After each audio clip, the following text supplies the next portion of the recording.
Unitatea Administrativ-Teritorială Județul Cluj a implementat în parteneriat cu Asociația Profesioniștilor din Presa Cluj și Siveco România proiectul Femeia în viziunea mass media, factor de echilibru și egalitate. Finanțat în cadrul Programului Operațional Sectorial Dezvoltarea Resurselor Umane 2007-2013, axa prioritară 6, promovarea incluziunii sociale, domeniul major de intervenție 6.3, promovarea egalității de șanse pe piața muncii. Proiectul a stabilit niște măsuri care sprijină direct obiectivul DMI 6.3 de dezvoltare și promovare a principiului egalității de șanse și de gen în societatea românească, și anume implicarea directă a mass-mediei în deconstrucția stereotipurilor, în acțiuni educative și în campanii de conștientizare în rândul femeilor și sprijinirea directă a acestora pentru asigurarea unui acces egal la construirea unei cariere profesionale. Proiectul a fost propus pentru 420 de femei și 30 operatori mass media din județul Cluj. Obiectivul general al proiectului l-a reprezentat promovarea principiului egalității de șanse și eliminarea stereotipurilor de gen în societatea românească. În cadrul proiectului, 30 de operatori mass media au fost formați în domeniul egalității de șanse și eliminarea stereotipurilor.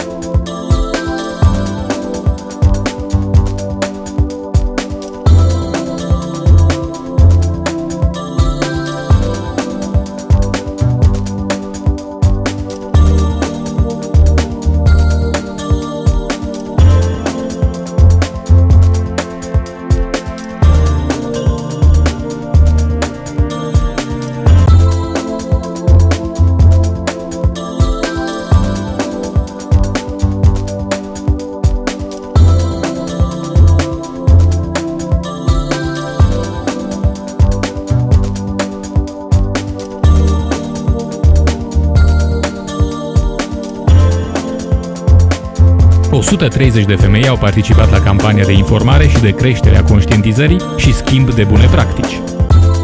40 de femei de succes au fost promovate prin 40 de interviuri realizate.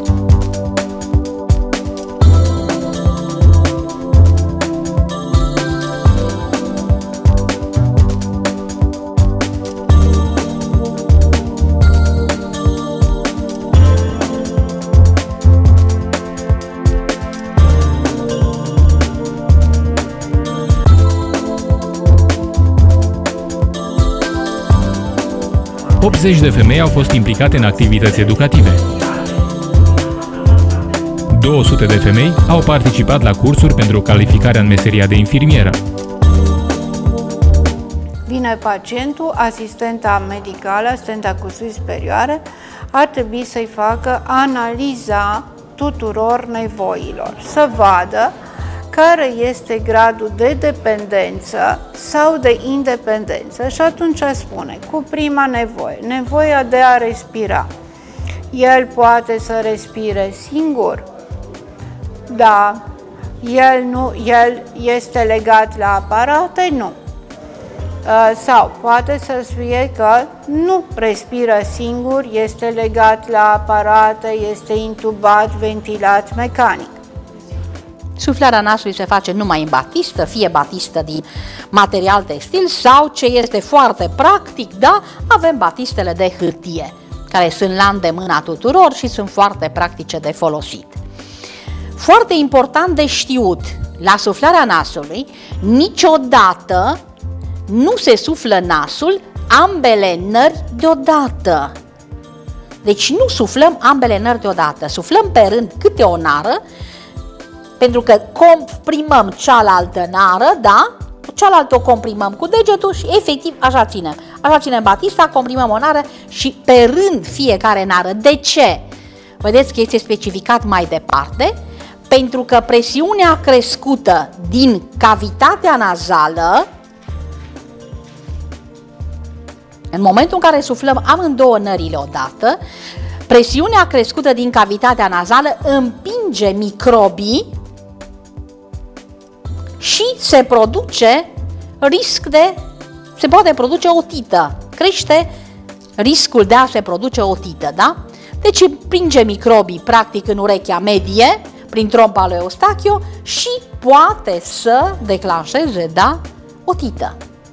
Otita care este inflamația urechii, care poate să aibă mai multe stadii, este foarte neplăcută, foarte urâtă, cu dureri. 70 de femei au beneficiat la cursuri pentru calificarea în meseria de pedagog social.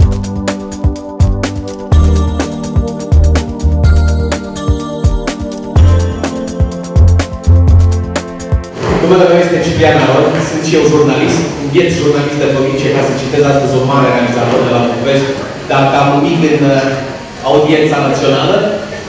Și sunt membru al grupului țintă al proiectului Femeia în viziunea mass media, factor de echilibru și egalitate. Din interviurile pe care am reușit și eu să le realizez în cadrul acestui proiect, chiar am ajuns la concluzia: femeile de succes sunt factori de echilibru.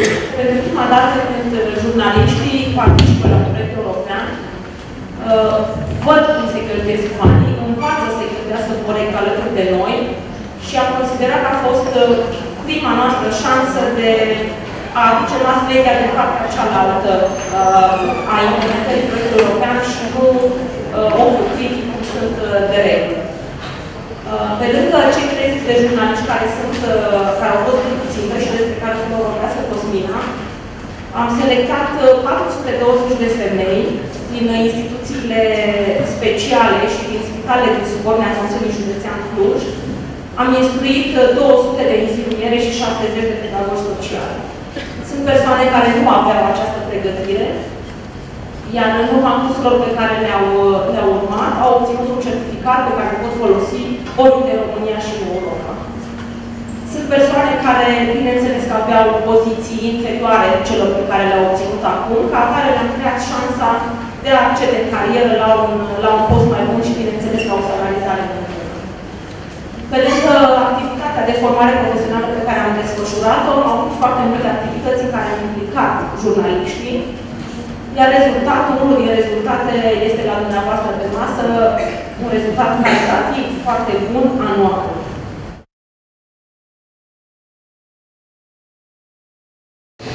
Bună ziua!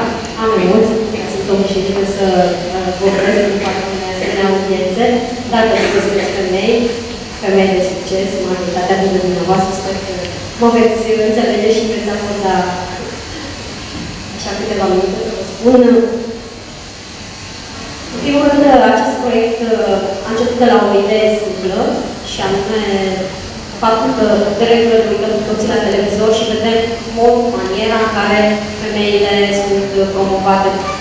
De regulă știm, nu se pune foarte mare accent pe seriozitate, pe afaceri, pe profesiile pe care le au pe femeile, ci împotrivă, mai degrabă pe latura filmul, avem puțin de asistente și știți cu toții, nu trebuie să vă dau foarte multe detalii despre asta. Lucruri neplăcute care de regulă nu le fac cinste nouă femei. Am vrut să vedem dacă putem și dacă există o cale prin care și noi, presa, să fim oarecum corectați, dacă se poate folosi acest termen, astfel încât pe viitor să încercăm să avem o cu totul altă abordare atunci când scriem despre femei. Am avut parte în cadrul acestui proiect european pe care îl derulează Asociația Profesioniștilor din Presa Cluj, trebuie să spunem. Am fost președinte acestei asociații, acum sunt simplu membru și sper că pe viitor să mai derulăm astfel de proiecte. Am avut activități importante, precum cea de instruire, am avut un jurnalist adus de la Reuters, un producător foarte bun, un reporter, o doamnă cu o carieră impresionantă, care a venit și chiar ne-a impresionat și pe noi în mod extrem de plăcut. Cred că am învățat cu toții câte ceva de la ea. Am aflat că inclusiv în țările dezvoltate nu există stereotipuri pe care se confruntă femeile, stereotipuri de discriminare și că nu suntem noi poate cei mai afectați din acest punct de vedere. Sper că acest proiect să fie cât se poate de benefic și să ne instruiască cât de cât în viitor, să putem, dacă se poate, să-l continuăm pe viitor.